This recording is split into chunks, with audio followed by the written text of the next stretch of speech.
Andrew Davis had $5 left to his name, crumpled, damp, and worn at the edges. His last thread of dignity folded into that tiny square of paper.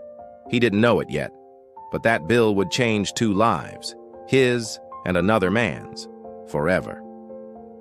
It was 5 a.m. when Andrew stirred awake, not because he wanted to, because 3 years of sleeping under concrete had trained him to wake with the city. Trucks rumbled above the highway overpass, their vibrations rippling through his thin sleeping mat. His eyes blinked open to the soft gray of dawn bleeding across the city's underbelly. He sat up slowly, folded his blanket with military corners. His father had taught him that when he was 6. "A man's order is his armor," the old man used to say. Funny, he thought, how lessons outlived the people who gave them. He looked around the underpass. 12 tents in a row, 12 stories of loss, love, regret, and survival. A small city beneath a city. The air smelled like cold metal and burnt coffee grounds. "Morning, soldier," a gravelly voice called. Walter, 68, white beard like a snowdrift, already sitting outside his tent with a cracked mug. Former English teacher, now philosopher of the forgotten. "Morning, Walt," Andrew replied, rubbing his face. "Coffee?" Walter offered. "If you're buying," they both laughed. It was their ritual, humor as armor against the cold. Andrew walked 3 blocks to the public fountain. The water hit his skin like ice, shocking him awake. October in the city wasn't kind. But he didn't mind. Cold meant awake. Awake meant alive. By noon, he was out with his garbage bag, collecting cans. Aluminum paid 5 cents a pound, 5 cents closer to survival, 5 cents away from being invisible. That's when he heard it. A young voice, trembling. "Please, please, just take it. Don't hurt me." He dropped the bag. The sound of panic cuts through everything. Fear has its own frequency. Andrew turned the corner behind the old bakery and saw him. A kid, maybe 12, cornered by 2 older teens. One had a rusted pocket knife. "Hey!" Andrew's voice thundered louder than he meant. The bullies froze. One looked at Andrew's ragged clothes, the dirt under his nails, and sneered. "Mind your business, Grandpa." Andrew stepped closer. His face was calm, but his eyes weren't. The kind of calm that comes from nothing left to lose. "You got 3 seconds, he said quietly. Then I stopped being polite. The boys cursed under their breath and ran off, the knife clattering to the pavement. The kid stood there, eyes wide, shaking. His hoodie was torn. "Thank you," he whispered. Andrew picked up the dropped wallet on the ground, empty except for a bus pass. "You okay, kid?" The boy nodded. His lips quivered. I didn't know what to do." Andrew reached into his pocket. He hesitated, then pulled out the $5 bill. "Here," he said, handing it to him. "I can't." "You can," Andrew said softly, "because someone once did the same for me." He smiled faintly, almost wistfully. "Remember this. Sometimes $5 means hope. Sometimes it means survival. You'll know the difference one day." The boy's eyes filled. He nodded, took the bill with both hands, and ran. Andrew didn't think about it again. It was just another small thing you did to stay human in a world that forgot what humanity looked like. The next morning, Andrew was tightening a tarp over his tent when he saw polished black shoes stop at the edge of the concrete. Shoes didn't belong down here. Not like that. He looked up. A man stood there, dressed in an expensive wool coat, gray streaks at his temples, gold cufflinks catching the light. But his hands were trembling. "Andrew Davis?" the man asked. His voice cracked on the last syllable. Andrew frowned. "Who's asking?" "My name's Richard Langston." He paused, swallowing hard. "You don't know me, but I know you saved a boy yesterday. My son." Andrew's chest tightened. "He okay?" Richard nodded. "He's fine. But it's what you said to him." He stepped closer, pointing at the cracked concrete pillar beside Andrew's tent. 25 years ago, I slept right there. Andrew blinked. I was homeless. A stranger stopped, gave me $20. He said one sentence, changed everything. Richard's voice broke. And yesterday my son came home and repeated those same words to me. Word for word. Andrew stared at him. What words? Sometimes $5 means hope. Sometimes it means survival. A chill ran down Andrew's spine. Richard reached into his coat and pulled out a contract, his hands trembling. I spent 25 years searching for that man who helped me. I never found him. His eyes filled. But when my son said those words, I realized something. Maybe I wasn't supposed to find him. Maybe I was supposed to become him, for someone else. He took a deep breath. Andrew, I want to offer you a deal. $8 million. Today. Andrew froze. That's not a deal. That's a miracle. Richard nodded slowly. But there's a catch. Andrew's gaze hardened. There's always a catch. Richard hesitated. The money isn't a gift, it's a partnership. I run a foundation for housing reform. Project Shelter Line. I want you to lead one of our pilot programs. You'll have a house, salary, freedom. But more than that, you'll help others who've lived this life. You've earned that right. Andrew stared at the paper in his hand, his fingers trembling. Why me? Richard smiled faintly. Because you're the man I used to pray I'd meet again. For a long time, the only sound was the highway above them. Cars passing, unaware that below, under the shadow of concrete and noise, two men stood at the intersection of fate and forgiveness. Andrew exhaled slowly. You know, it's funny. When you lose everything, you stop believing life owes you anything. And then someone like you shows up, reminding you maybe, just maybe, it does. He looked at the paper, then at Richard. You sure about this? Richard nodded. I've never been more sure of anything. Andrew reached out, his rough, calloused hand shaking as it met Richard's steady one. 2 lives, 2 debts, 2 full circles, closing in silence under the roar of the world above. Andrew's instincts moved before thought caught up. The sound of fear, real fear, has a tone you never forget. He dropped his garbage bag and sprinted toward the voice echoing from the darker part of the underpass, the section people avoided. It smelled of damp concrete, stale beer, and danger. He rounded the corner and froze. 3 young men had a boy pinned against the wall, maybe 10 years old, dressed too clean for this side of town. Collared shirt, pressed trousers, shoes that still shone. A kid who clearly didn't belong here. One of the men yanked his phone. Another shoved him harder. What else you got, rich boy? Andrew's voice came out steady. Let him go. All 3 turned. They were young, early 20s, with the kind of restless energy that turns into violence when life offers no outlet. The tallest one laughed. Old man, walk away. This ain't your business. It is now, Andrew said evenly. He didn't raise his voice, didn't posture. He'd learned something out here. Fear is a smell. If you didn't give it off, predators sometimes went looking for easier prey. The tall one sneered and pulled a knife. The blade caught the flicker of a distant streetlight.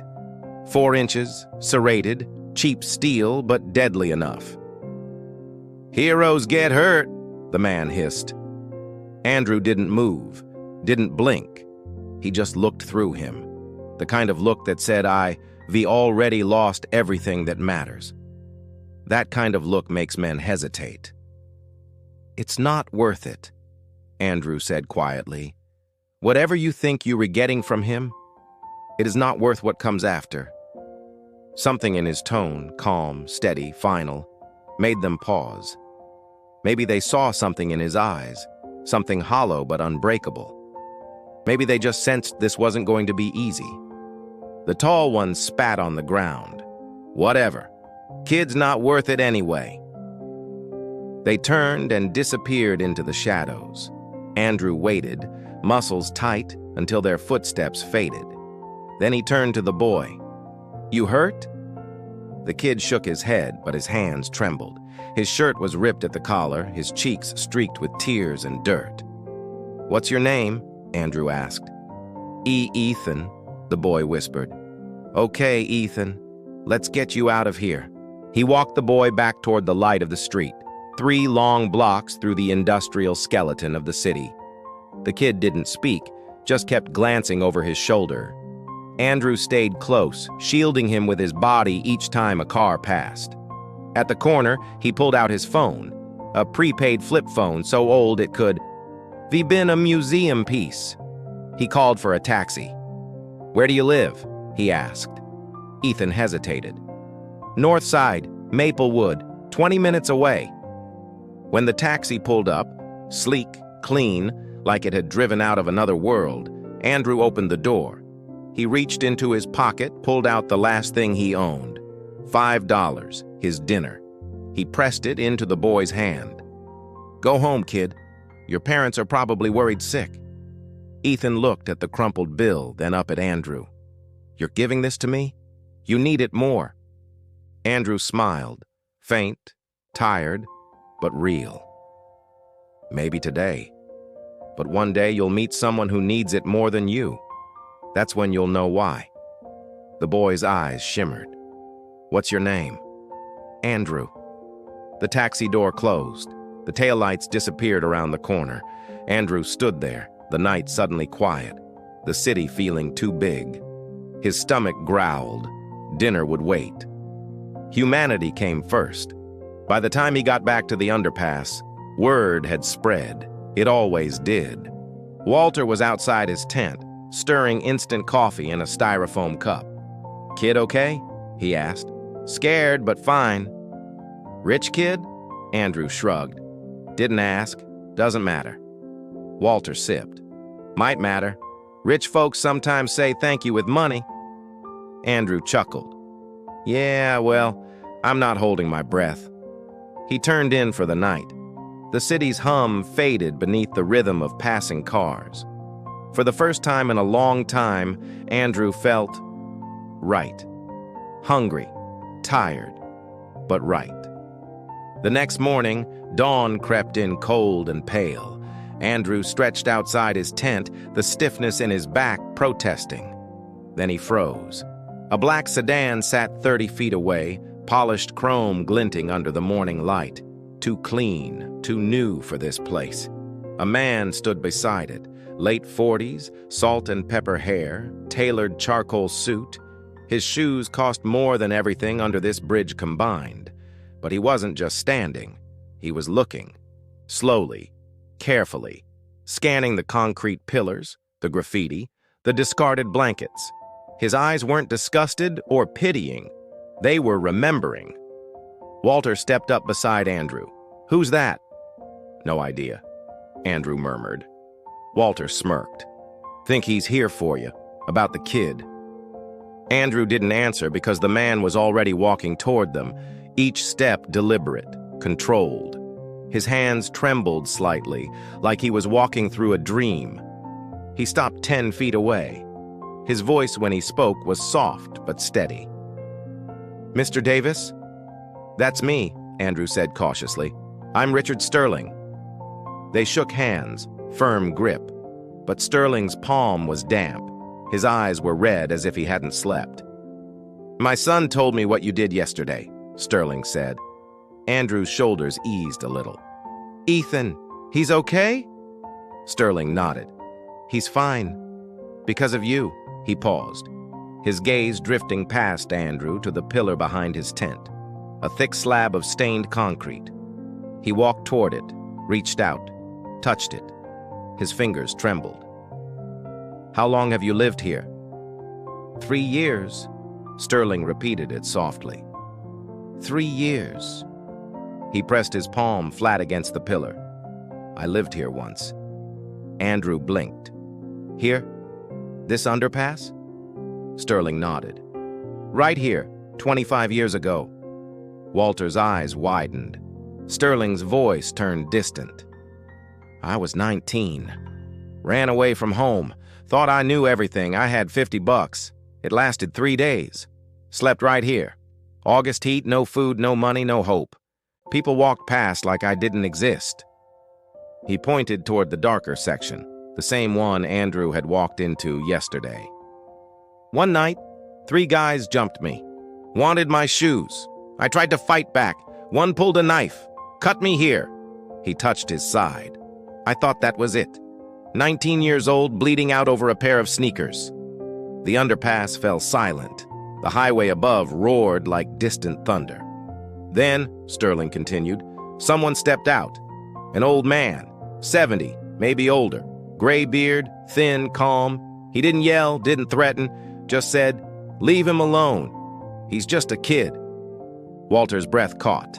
Andrew's fists clenched without meaning to. They laughed at first, Sterling said, but something about him made them nervous. They left. He helped me up, checked my wound. Then he reached into his pocket and gave me a $20 bill. Sterling's voice broke. I could tell it was everything he had. Andrew's throat tightened. He could feel it, the symmetry, the echo of fate looping back through decades. The same pillar, the same place, the same act of defiance against despair. And this time, maybe, it was his turn. Sterling's eyes glistened with memory. His voice softened as he spoke. He gave me that $20 bill, he said quietly. Told me, get yourself some food, find shelter. But remember this, when you can, help someone else. The words struck Andrew like a physical blow. It was the same phrase he'd said to Ethan, word for word. Sterling's hand trembled as he pulled out his phone and held it out. On the screen, Ethan, safe, clean, smiling. The boy from last night. Yesterday, my son told me what happened, Sterling said. What you did, and what you said to him. Andrew's chest tightened. His heart beat faster. When you can help someone else. He whispered it like a confession. Same words, same spot. That's just a coincidence, Andrew muttered, his voice unsteady. Is it? Sterling asked, his eyes burning with intensity. He stepped closer. I spent 25 years looking for that old man. I searched every shelter in the city.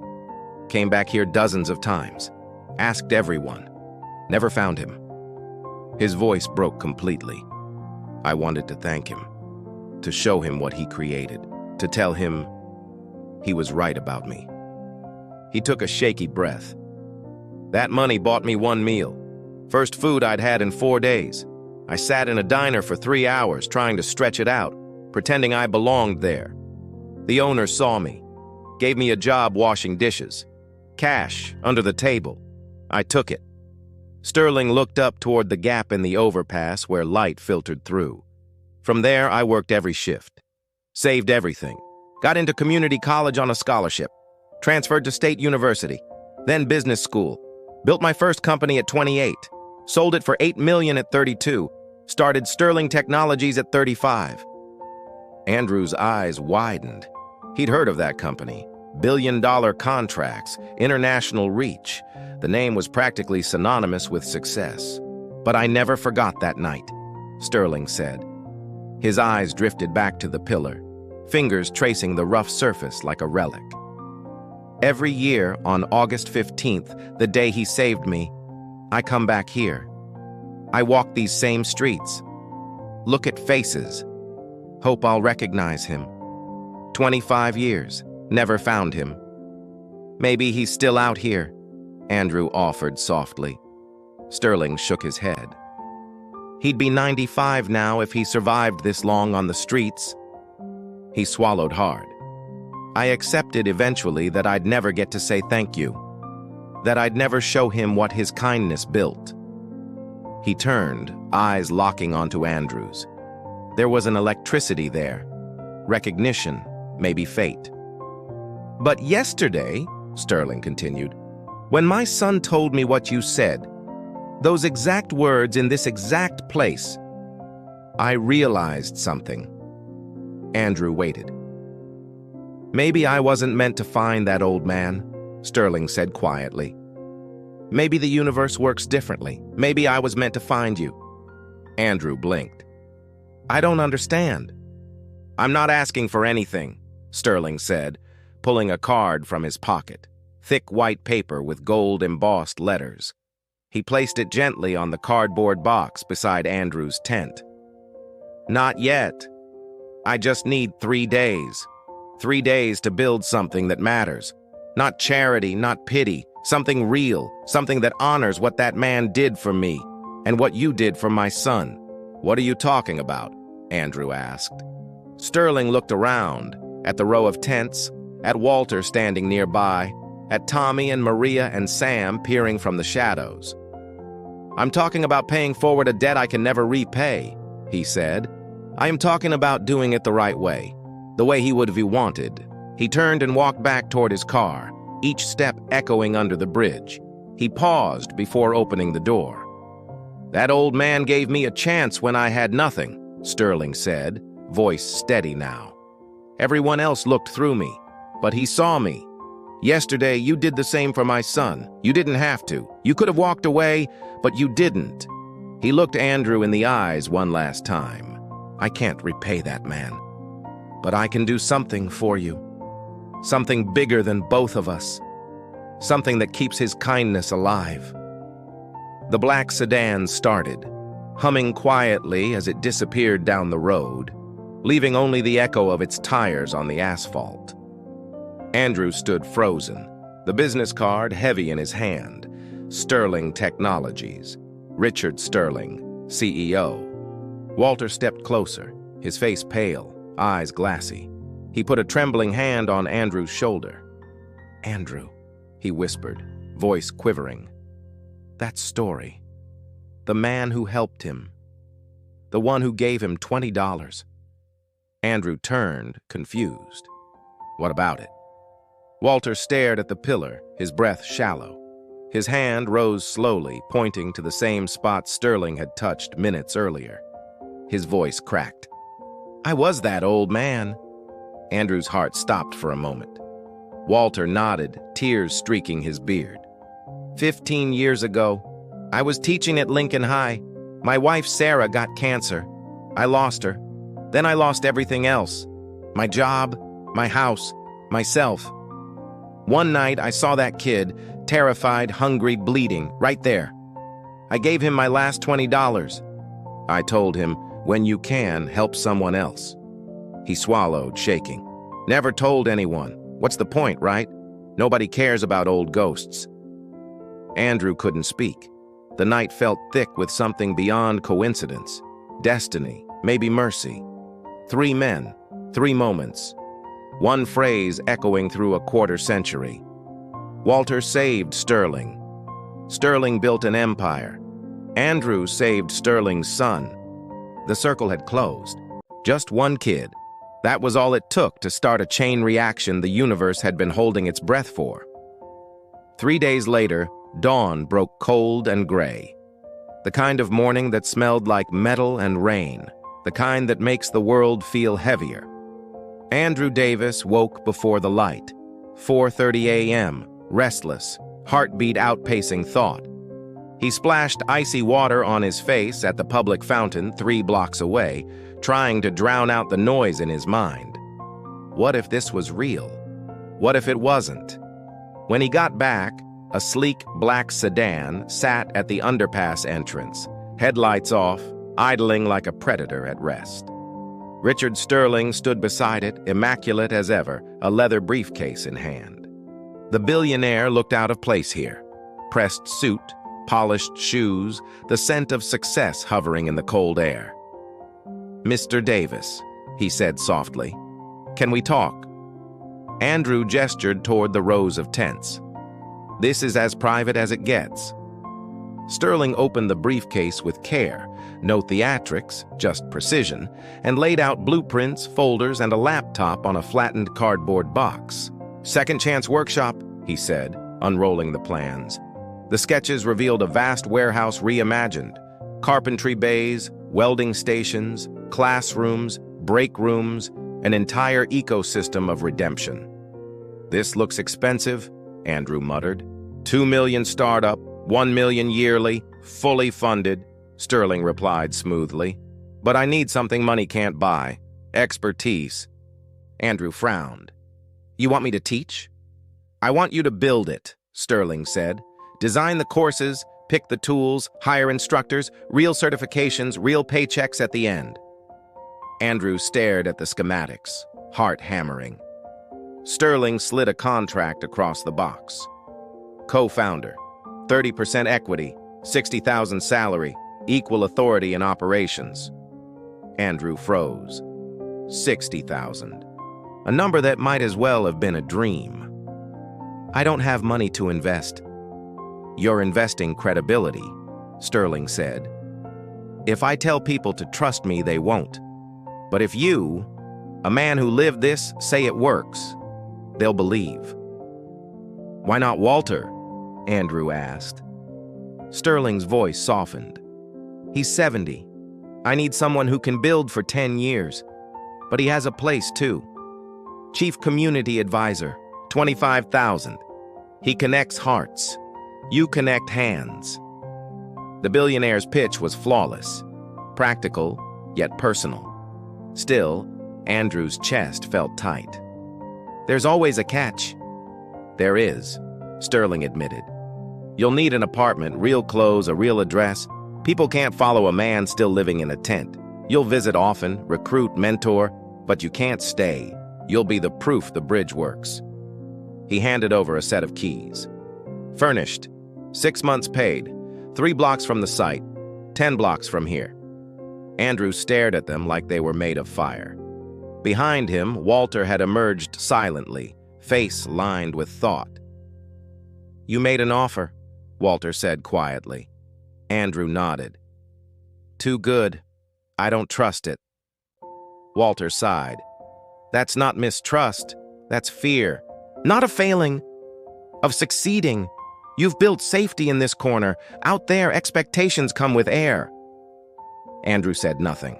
Walter leaned in. Remember Ethan? One boy. You changed his story. Now imagine doing that for 1,000. He turned and walked back to his tent, slow and steady, as if closing a chapter he'd written long ago. By noon, others came by, Tommy, Maria, Sam, each with their own warning, their own truth. Some rooted in hope, some in scars. When night finally fell, Andrew lay on his back, staring at the canvas ceiling of his tent. The keys glinted beside him, catching the light of passing cars like a heartbeat. The weight of choice pressed down on his chest. For the first time in years, Andrew Davis wasn't afraid of losing something. He was afraid of becoming something again. Sleep didn't come that night. The keys sat on his sleeping bag like they had a pulse, glinting each time a car passed overhead. Mocking him, daring him, testing him. Walter's words kept replaying, "You're afraid of succeeding." He hadn't wanted to believe that, but now, lying awake in the chill, he knew it was true. He'd built a wall of loyalty and called it community. He'd disguised fear as duty. And for 3 years, it worked. Until one act of kindness ripped the disguise off. He thought about Ethan's wide eyes, the trembling hands holding that $5, and the words he'd spoken without thinking. Words that had apparently changed everything. When you can, help someone else. What if he could make that more than a moment? What if he could make it a system? A movement? What if Walter was right, and this was the reason he'd survived? By Friday morning, the city sky had turned pale blue and sharp. Andrew sat up, picked up his phone, and before doubt could stop him, dialed Sterling's number. "I'll do it," he said, "but I have conditions." "I'm listening," Sterling replied, calm and confident. "Walter gets the advisor role. Full salary, full benefits, no negotiation." Agreed. "The first location stays here, this neighborhood, close enough for people here to walk to it." Already planned that way. "And I get full veto power on anything that doesn't serve the trainees. If it doesn't help them, it's gone. No debate." A long silence followed. 5 seconds. 10. Andrew could hear his own heartbeat. "That's a lot of power," Sterling said finally. That's my price for saying yes. Another pause. Then, deal, Andrew exhaled. Monday morning, he said quietly. When he hung up, Walter was standing a few feet away, smiling through the morning chill. I'm proud of you, kid. Andrew swallowed hard. I'm terrified.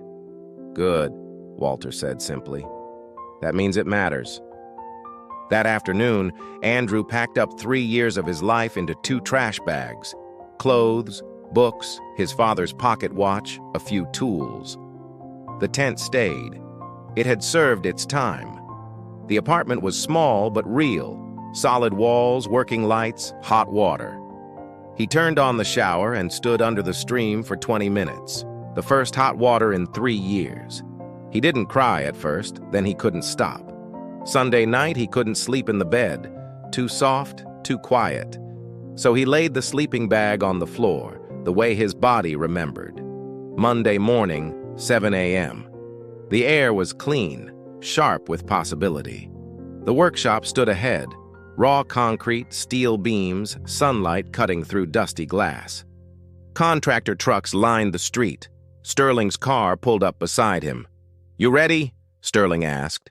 Andrew looked at the building, the blueprints now real walls. Yeah, he said. Ready. They walked inside together. By noon, the space was alive with noise. Voices, tools, footsteps. People called him co-founder. The word felt too big, too clean, but it fit like a prophecy slowly coming true. That afternoon, Andrew went back to the underpass. The sedan dropping him off turned heads. He walked to his old spot, his tent still there but empty, ghost-like. Walter looked up from a battered paperback, eyes soft, proud. You look different, he said. Andrew glanced down at his clean jeans, new boots, button-down shirt. Feel different, he said quietly. Walter smiled, a knowing smile. Good. That's the point. Maria joined, 55, soft-spoken once, but her kindness had hardened. Tommy's right. You don't belong here anymore. That's not fair, Andrew said. I'm doing this for us. Training, jobs, real futures. Maria's voice broke. For us? Or for people you haven't met yet? More gathered. Sam, Linda, Jorge, faces from nights shared under cardboard roofs. Hurt, betrayal, exhaustion. You think you're better than us now, Sam said, pointing to his clean jacket. You don't smell like this place anymore. You look like them. Andrew turned to Walter for help, but Walter's eyes said, let them speak. Prove it, Tommy challenged. Sleep here tonight, in your tent.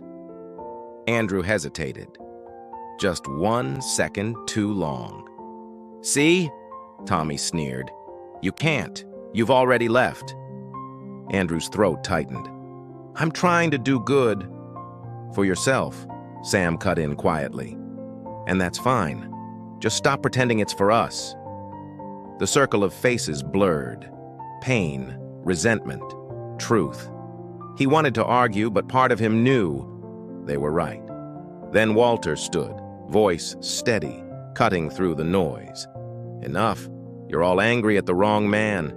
25 years ago, I gave a hungry kid my last $20. That kid grew up and built this.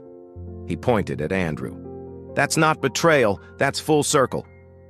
Tommy scoffed. Easy for you to say, you're getting paid too. Yes, Walter said firmly. And I'll use that money to get you into the program, if you're willing. Silence. Tommy looked away, jaw locked. Andrew's phone buzzed. Sterling again. Equipment orders, budgets. The vibration felt foreign here, out of place. I should go, he murmured. Yeah, Tommy said.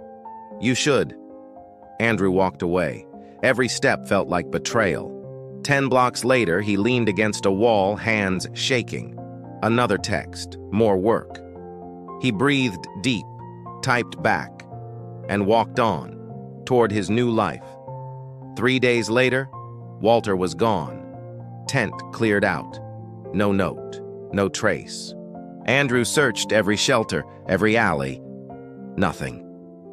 That night, he lay on his apartment floor, silent, awake, realizing success had never felt lonelier. Good. Different, scared, different. Walter's voice trembled as he set the book down. Sit. Tell me. Andrew sat on the cracked concrete. The cold felt grounding, real. He told Walter everything, the redevelopment plans, the funding, how Sterling wanted him to lead as chief community advisor. Walter listened silently, face unreadable, hands clasped tight. When Andrew finished, the quiet between them felt heavy. "You're really doing this," Walter finally said. "I'm really doing this. And you want me there? I need you there. You're the bridge, Walter. People trust you." Walter blinked hard, eyes wet. $25,000 a year, plus insurance? He laughed, disbelieving. "I haven't had health coverage since my daughter was in grade school." "You will now." Silence. Then a whisper from Walter. "People are going to be angry." "Who? Here?" "Some of them. They'll think you sold out." Andrew's chest tightened. "I'm not abandoning anyone." "I know, but jealousy's a strong thing, so is fear." "Fear of what?" "Being left behind." Before Andrew could respond, Tommy approached.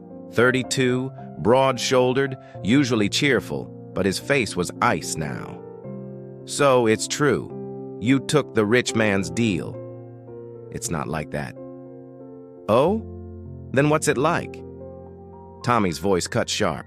"You got an apartment, new clothes, a salary? You forgot what hunger feels like?" Walter was 70, 15 years on the streets. Where could he possibly go? Then Andrew remembered something Walter once said about the park, the one facing the old school where he taught for over 2 decades. At dawn, the city was still half asleep when Andrew reached the park. The grass glistened with dew, swings creaked faintly in the wind. On a weathered bench sat Walter, staring across at the abandoned red brick school. 3 stories, windows dark, like an empty soul. Andrew approached quietly and sat beside him. Neither spoke. 5 minutes passed. 10. Then Walter finally said, "Room 304. Corner window. That was mine. I could see this park every day." His eyes didn't leave the building. "Used to eat lunch here. Sarah packed my sandwiches. Turkey, mustard, no mayo. She always remembered. 30 years of marriage. Then spring came and she died. The world kept blooming. Felt wrong. Should have gone gray instead." He chuckled once. Dry, hollow. "I started drinking a month later. By June, I couldn't teach straight. By August, they let me go. Can't blame them." Andrew listened, frozen. He'd never heard this much truth before. Walter's voice softened. "Lost the house that winter. Came back here. Sat on this same bench 3 days thinking whether I wanted to keep living. Didn't decide, just woke up the next day and kept waking up." He turned toward Andrew for the first time. Eyes red, tired, ancient. "I'm not angry at you for making it.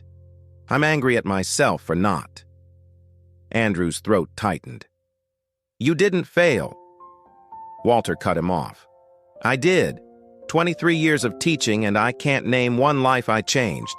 But that night, 25 years ago, I gave a stranger my last $20, and that kid grew up to build this.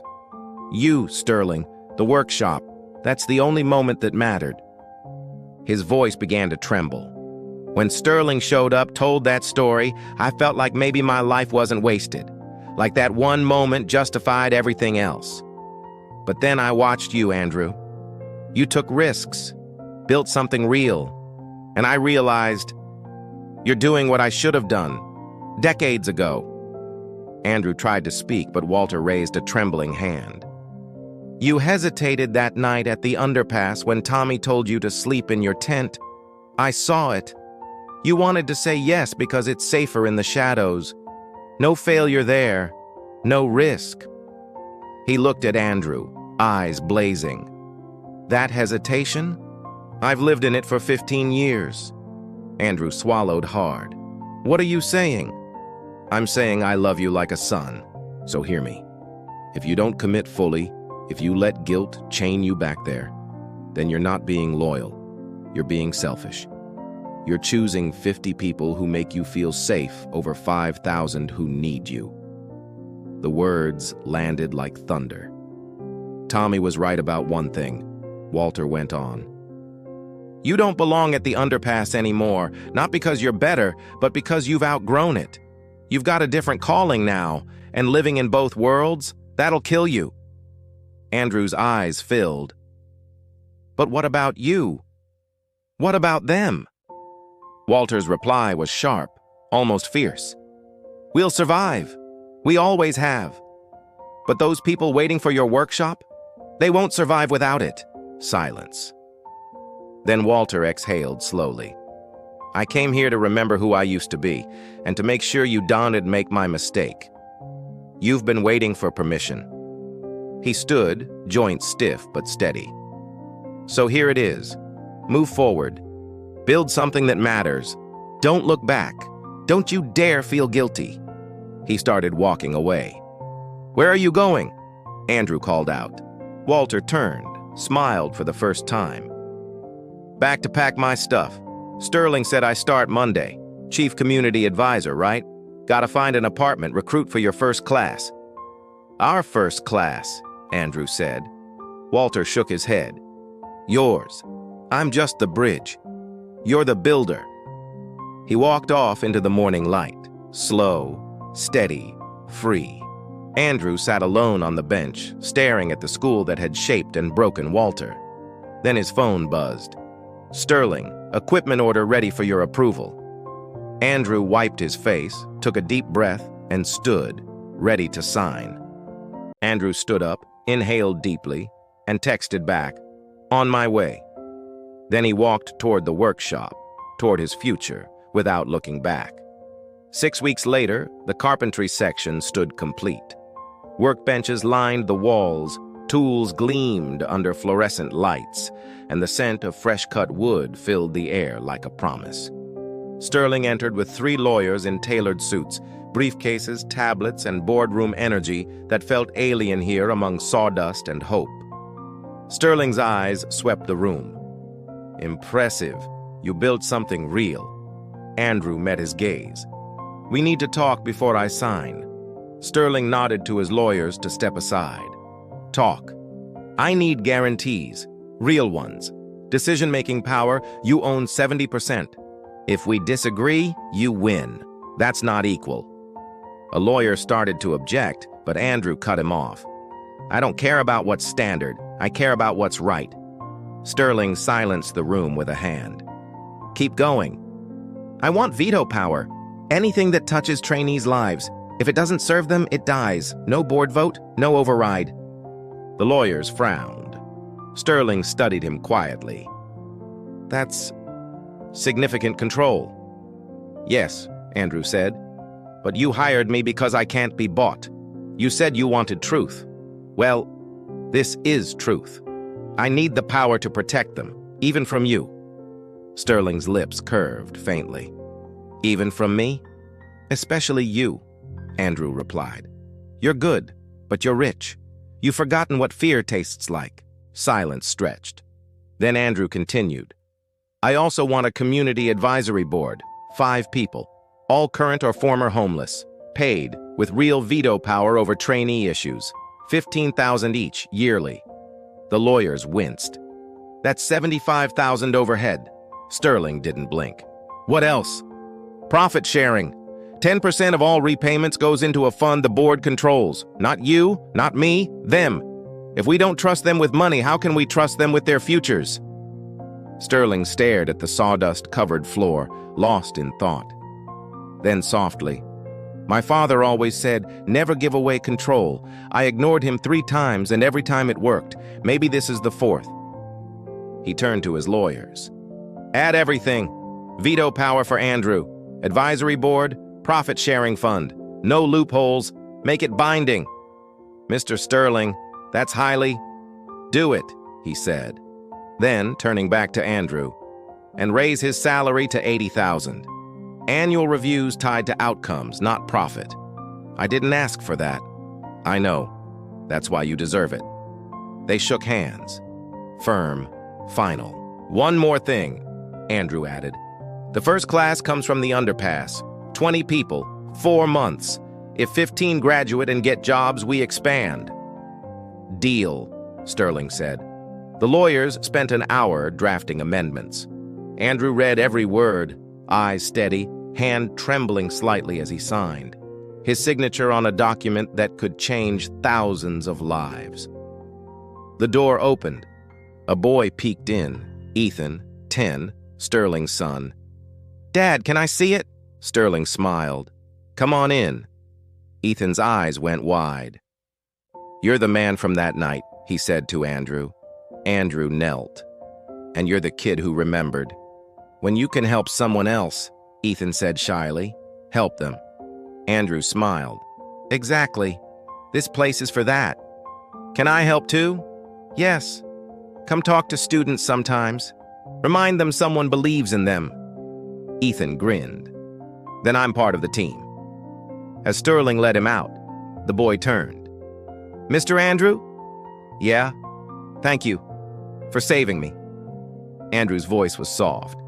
"Thank you for reminding me why." When the door closed, Andrew stood alone in the workshop, the hum of purpose in the air. 18 months later, Second Chance Workshop opened its doors under the banner Fate Tales. Walter cut the ribbon, tears running down his cheeks. Tommy became an instructor. Maria earned her certification, sent Andrew a photo of her first apartment with the text, "You didn't abandon us. You built us a ladder." Year 2, 2 more locations. Year 3, 5. Not run by Andrew and Sterling, but by graduates. When a reporter asked Sterling if he was proud, he said, "I'm not proud. I'm grateful. 25 years ago, someone gave me $20 and a reason. Look what it became." Ethan, now 12, volunteered every Saturday, learning the lessons money could never buy. Walter once told Andrew, "You didn't save 50 people. You saved 5,000 because those 50 saved more." And they did. Because sometimes fate doesn't choose you, you choose fate.